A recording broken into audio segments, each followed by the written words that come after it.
Yeah. But there's another Michael in our midst. What? That's right. This is a guy who knows music. He knows movies, streaming, television, the series, the indie films, the ones with subtitles. It's a Japanese movie, but you got to see it. Don't worry. Don't be put up by the subtitles. It's a Latino movie, but there's subtitles and you'll love it. He comes and goes on a rainbow. How about it? For the great Michael Snyder, Culture Blaster. Hey, good day to you. Good morning. Yes, good thank evening, you. Wherever you're paying attention. Thank you for keeping the illusion going. Go ahead. I'm just saying, I don't know where we are in the world right now because people watch this thing on delay. Oh, that's right. Consequently, I mean, it's a crapshoot. We just don't know. But I will. Can you say hear this. yourself okay with your I'm headphones? perfectly fine. All right, sir. I just want you to know how proud I am that my drop made it into Mark's Madness. Your drop did. Not only made it, I mean, had to fend off, had to, in the play-in.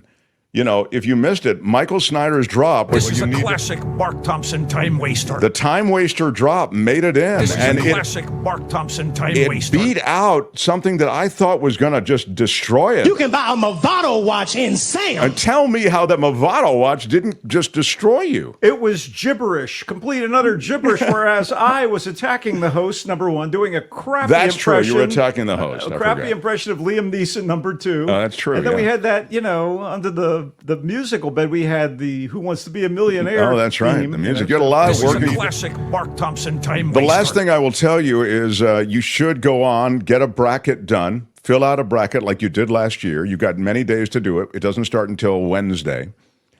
But when you fill out a bracket, you'll see why I'm halting in my manner. Your drop goes up against a top seed. I am quite aware of the way this thing is fixed, Mark. Because the play-ins go up against the top seed. We work it like the NCAA. Albert does that. All right. Okay, the fix is in. Albert, Let's thank move you. on. Yeah. All right. Go ahead, Michael Snyder. What do you have for us? Let's Go, great talk culture movies, blaster. Yes, the new please. movies that are opening this weekend. And actually, if we have time at the end, we'll talk a little bit about Sunday's Oscar ceremony, which is happening. Oh, that'd be great. It's a big deal. Let me just alert Kim, who's helping us right now. Kim, do you have the assets that Michael Snyder passed on to us? Yes, great, we do. Thank you so much, Kim. And Kim, how are you? Then let's do the do. Let's commence. Okay. Kung Fu Panda 4 is the new animated feature film continuing the adventures of Po. That just sounded funny. Po is the pudgy noodle and bun-loving panda who has somehow become a master of kung fu and protector of the happy valley where he, his family, his friends, and his allies live. And I'll give this Kung Fu Panda installment a hearty meh. Maybe, no, Mark, it could be franchise fatigue. I think that could be what's going on here. Oh, I see. Whatever it is, Kung Fu Panda 4 is more of the same for better or worse. By the way, the first movie in the series, 2008's Kung Fu Panda, remains the best of this quartet and is one of the high watermarks in non-Pixar computer animated movies. Oh, so you really did love the... When it comes to design and kinetics, I mean, even on the fourth go-round, this new movie, the mystical Asian setting continues to dazzle and the character designs remain charming, although the action now feels more frenetic than kinetic. Anyway, let's be frank. This is an attempt to reinforce a franchise and brand that has been to the big screen well 3 times before and has spun off, get ready, 3 TV series: Kung Fu Panda, Legends of Awesomeness, The Paws of Destiny, and The Dragon Knight. They did, to their credit, bring back significant actors who originated crucial characters in the franchise, led by Jack Black as Po, the Kung Fu Panda himself, complete with his signature skadoosh, as well as the veterans who portrayed the mentors of this jovial, portly, but nimble fellow. Dustin Hoffman as Shifu, the wise teacher. James Hong, one of my favorites, and it was an honor to meet the man at a Tom Kenny show, I'll tell you that. James Hong is Mr. Ping the Goose, who adopted Po, and Bryan Cranston plays Lee, Poe's biological father. You've got real stars. Right, and they have added the seemingly everywhere Aquafina as a kind of frenemy fox. And Viola Davis, Oscar Wow. bait I mean, herself. this is crazy. She's the chameleon, a shape-shifting big bad who wants to control more than the one town that she has under her heel. How can this not be a great movie? The chameleon has Poe's Happy Valley in her sights, and a face-off with the big galoot and his pals is inevitable. Of course. Are his it's pals as inevitable. good at the kung fu as the big galoot? No, not really. They have other skills, and actually, there's a group of fighters of various animal types, voiced by the likes of Angelina Jolie, among others. Wow. They are not in this movie. I see. It gets a little pricey there to bring Well, in the at big some names. point, yeah, you run out of, there's a roster cap. Dude, it's not fun. Okay. No, I'm lying. It is fun. You know what? It's not. It's not bad. But Kung Fu Panda 4 felt an awful like Kung Fu pandering, if you know what I mean. Oh, my God, everybody. So Okay. skadoosh. Don't applaud at that. It's in theaters. Yeah. Anyway, let's move on. All right. The next movie I have for your delectation Yes, sir. is actually quite good. Delectation. Loving film noir and crime dramas in general, I was very taken with Love Lies Bleeding, a gritty, admittedly violent, sometimes darkly funny thriller set in 1989 with all that entails. And it stars Kristen Stewart as Lou, a brooding young woman working as the manager of a grimy gymnasium in a bleak New Mexico town. Her father was the stage manager on my show, Guinness. I know that you hang with the big boys. And John girls. Stewart. Yeah. I Kristen know. Stewart. Okay. She's a wonderful actor. She's a terrific actor. Yeah. Okay, so Love Lies Bleeding. Got it. yeah, Lou's life is already screwed up by the actions of her criminal father, Lou Sr., who is a local kingpin played by, get ready, Ed Harris. So again, we're talking quality cast. Whose father was the stage manager on one of my other shows. Thank you, Get everybody. serious.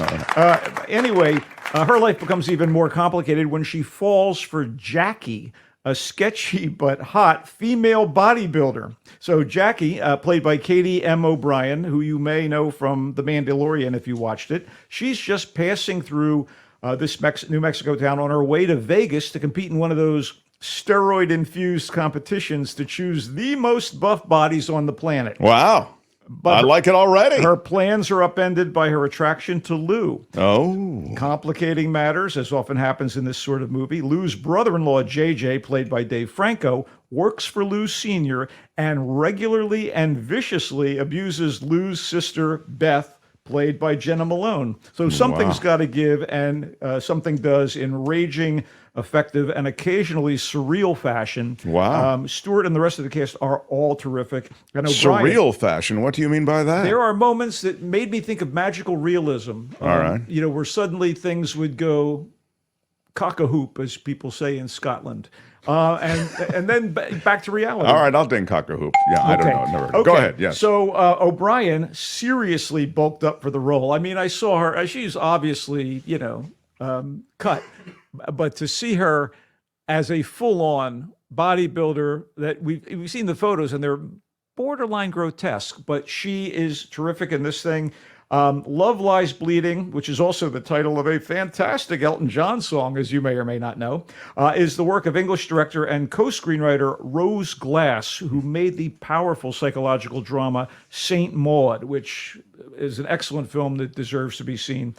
With Love Lies Bleeding, Glass has delivered something bold and fresh in the crime genre, resulting in a movie that I consider one of the year's best so far. So, wow. Love Lies Bleeding, like Kung Fu Panda 4, is in theaters. Really liked Love Lies Bleeding They in both theaters. coexist in the multiplex for some Well, reason. yeah, one not so much, and the other you're really crazy for. All right, go with the third you have Okay, for us. here we go. As much as I am a fan of Millie Bobby Brown and have been impressed by her work in the hit Netflix fantasy series Stranger Things, and especially in her two exuberant feature-length starring vehicles as Enola Holmes, Sherlock's smart and plucky little sister, I was excited to see her latest movie for Netflix. She obviously has a development deal, and I see. Sure, this of course. is her third major thing. She of Stranger Things, Yes, right? she plays 11 on Stranger Things. That was what introduced her to audiences worldwide. That's how she got the Netflix deal. I think so. And she was such a big hit with that, huh? Yeah, and Enola Holmes and the sequel were both really, really good. And she's delightful in both movies. Yeah, Enola Holmes is really terrific. I remember you recommending that before. Go ahead. So Sorry. her latest movie for Netflix is Damsel. And disappointed by what I saw. I must continue to review it nonetheless, despite the usual game performance by Brown, who illuminates everything she does. I just was left a little cold.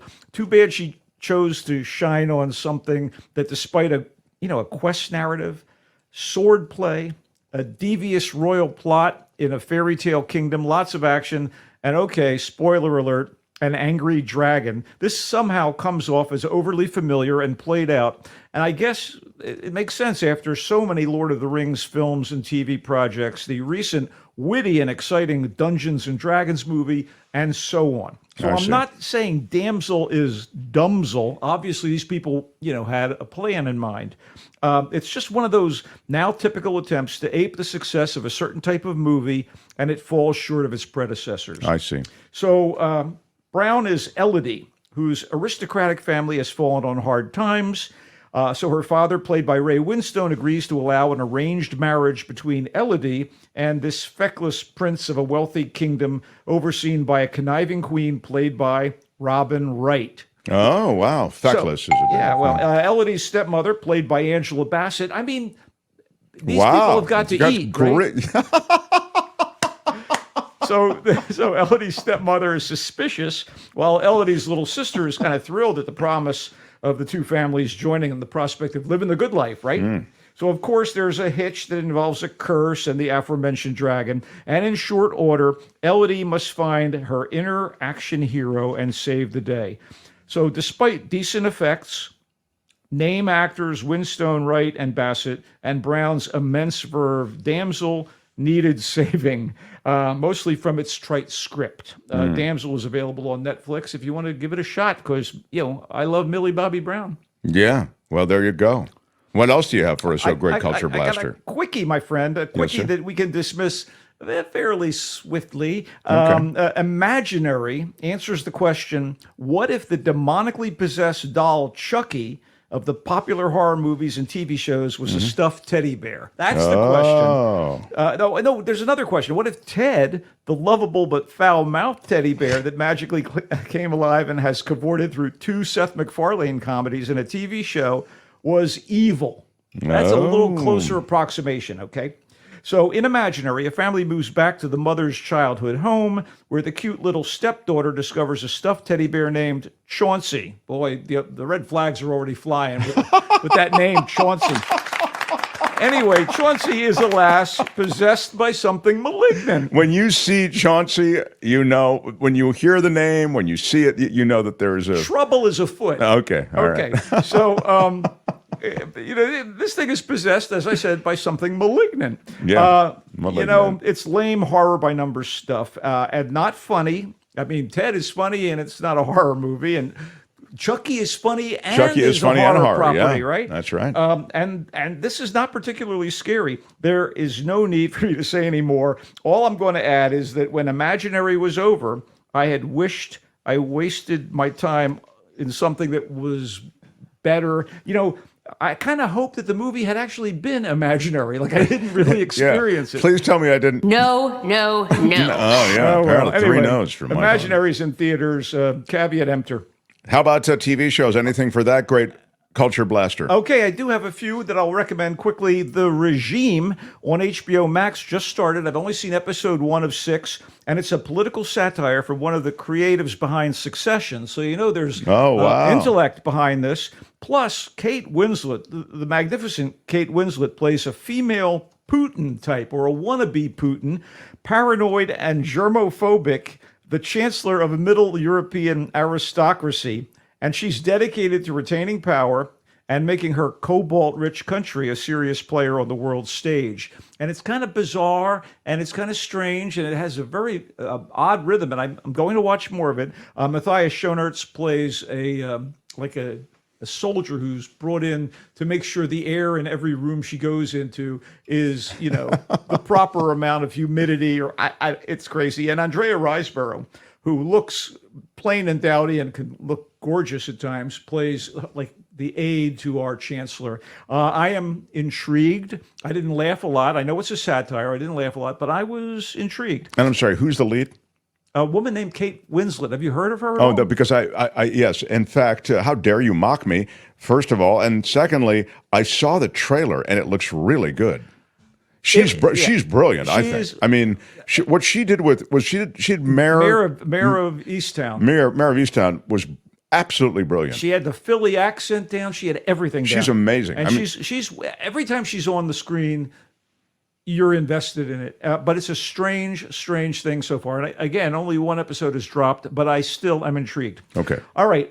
This is a franchise that's been around for a very long time, but they keep putting out these sequel miniseries, and this is a good one, The Walking Dead, The Ones Who Live, on AMC and AMC Plus. It's about a world overrun by zombies. We know what The Walking Dead is. Sure. Two of the leads were separated, I guess, a season or two before the show reached its conclusion. Andrew Lincoln as Rick and Danae Guerra, as Michonne, star-crossed lovers, and this is about their quest to be reunited somehow across this zombie overrun America of the near future. And so far, it's been pretty damn good. And I do love Andrew Lincoln and Danae Guerra. So maybe it gives it a jump on things. So, and just the way that you kill a zombie, because you got to kill them, right? Otherwise, they kill you. Destroy the brain. You got to hit them at the brain. Yeah, hit them in the brain, slice half their head off so you get the brain severed. Yeah, that's basically that's the only thing you need to know in Walking Dead Zombieland. Right, okay. Speaking of couples, yes, sir. Mr. and Mrs. Smith, our friend. You mentioned this. You said it's good. Remember, Phineas is watch Mr. and Mrs. Smith. Watch. I started watching it. Yeah. It's on Amazon. It was Phineas in our chat who said you got to watch it. Right. Been compelling me to do it, and finally, yes, Phineas. So Mr. and Mrs. Smith is on Amazon, and it's inspired by the Brad Pitt, Angelina Jolie rom-com thriller.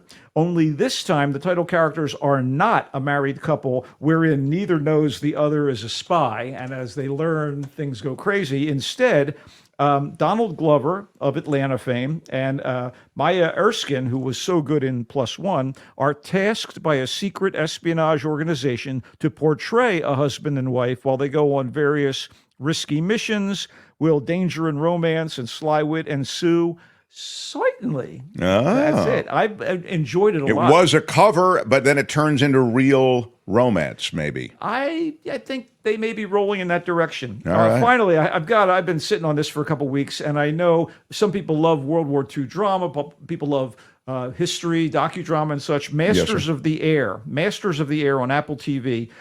Stars Austin Butler, a.k.a. Elvis, and also a.k.a. one of the stars of Dune 2. And he is in this Steven Spielberg, Tom Hanks production about the greatest generation. World War II is at its height, and this is a tribute to the people that did the fighting, and it dramatizes the lives of the enlisted men of the 8th Air Force Division of the U.S. Army Air Forces based in England and flying perilous missions over Europe and Scandinavia.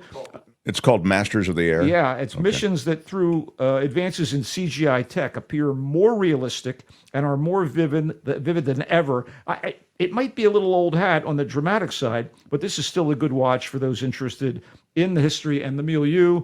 And in addition to Austin Butler, Barry Keoghan of Saltburn and other remarkable movies like The Banshees of Inisherin is also here playing an American, not playing a Brit. Mm-hmm. And I've enjoyed it so far. Yeah, I've only seen the trailers. It looks great, and I've heard great things about it. Wow, look at you. A lot of coverage today, and we haven't even gotten to the Oscar picks and predictions. Do you have any of those before I review your films and television offerings? I will say quickly, as you and I have discussed innumerable times, it's apples and oranges. It's hard to pick a comedy star. You cannot pick and compare movies or pieces of art or performance. It's just not fair. It's just not fair. I will just say, in terms of best international feature, I have a feeling that The Zone of Interest is going to win, although Io Capitano and Perfect Days and Society of the Snow and The Teacher's Lounge are all exceptional. And the crazy thing about the international features, Io Capitano is about a couple Sudanese teenagers directed by an Italian, and it's an Italian submission. It gets crazier. Perfect Days, set in Tokyo, about a Tokyo toilet cleaner, directed by Wim Wenders of Germany, and it is in fact a Japanese submission. The Teacher's Lounge, yeah. And The Zone of Interest, by the way, a UK submission of all things. It is in a foreign language, directed by a British director, but featuring an entirely German or Austrian cast. All those films you gave massively positive reviews to. Absolutely great movies, and I do believe that Zone of Interest will win Best Animated Film.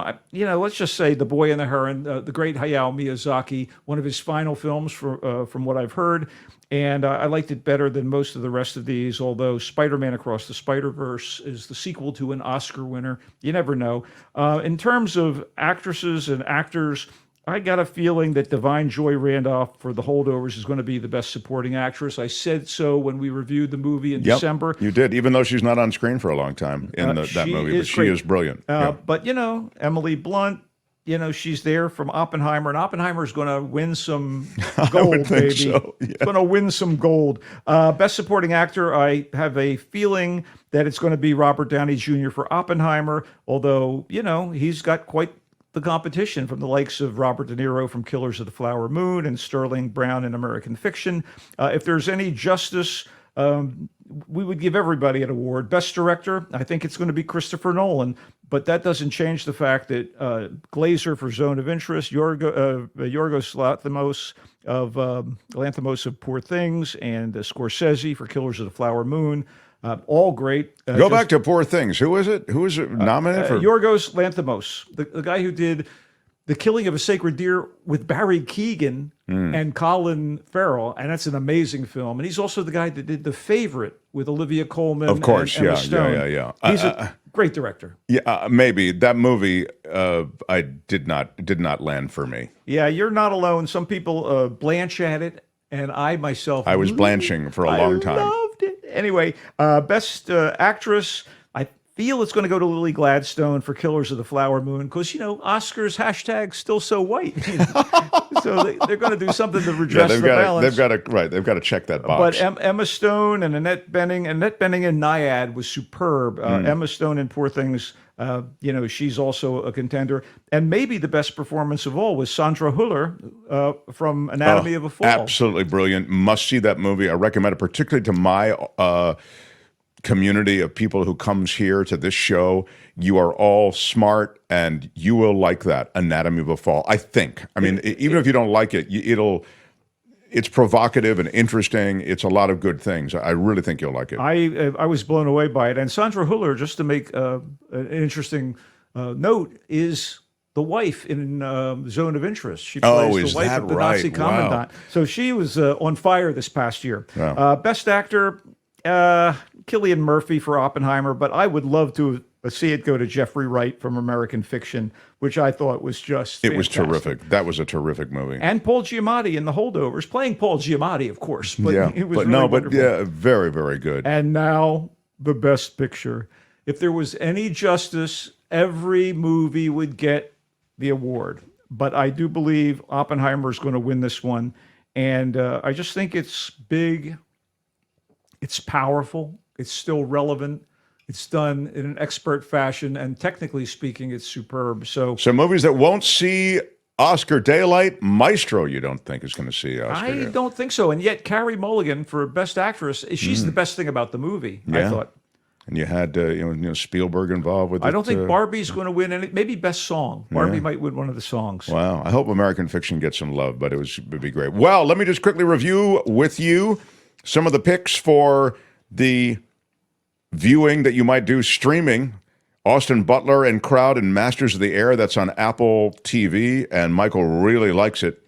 Mr. and Mrs. Smith on Amazon, originally recommended by Phineas in our chat. Michael's now on it and really likes that. Yep. Donald Glover and Maya Erskine. The Walking Dead, The Ones Who Live, Star-Crossed Lovers, Their Quest to be Reunited. Michael liked that. Well, I'm a longtime fan. I'm not going to call The Walking Dead a guilty pleasure, but hey, guilty. The Regime, which is a political satire offering from one of the creative minds behind Succession. Kate Winslet is in it. And Michael has just begun it. That is to say, there's only, I think, one episode in. Is that what you said? One episode in. But you really like that, too. So that's on television. That's all streamable. Now to the features. Imaginary, the stuffed teddy bear that's, one part Chucky and one part Ted. It is Chucky meets Ted. It's frankly. a stuffed animal that's got really, really bad intentions. Michael says it's missable. When it was over, I went, get stuffed. Damsel. Chauncey? Damsel is the Millie Bobby Brown project. Quest narrative, sword play, but you can't blame her for taking it, is kind of what I got from you. Hey, business is business. Yeah, but it's played out and it just didn't land for you, even though there are other great performances in that Hey, film. Robin Wright, what are you doing in this movie? Exactly. I'm cashing a paycheck, darling. Love Lies Bleeding. Wow. Kristen Stewart, who I adore. Ed Harris, who I adore. Dave Franco, who I'll probably adore. And Jenna Malone, who I'll adore.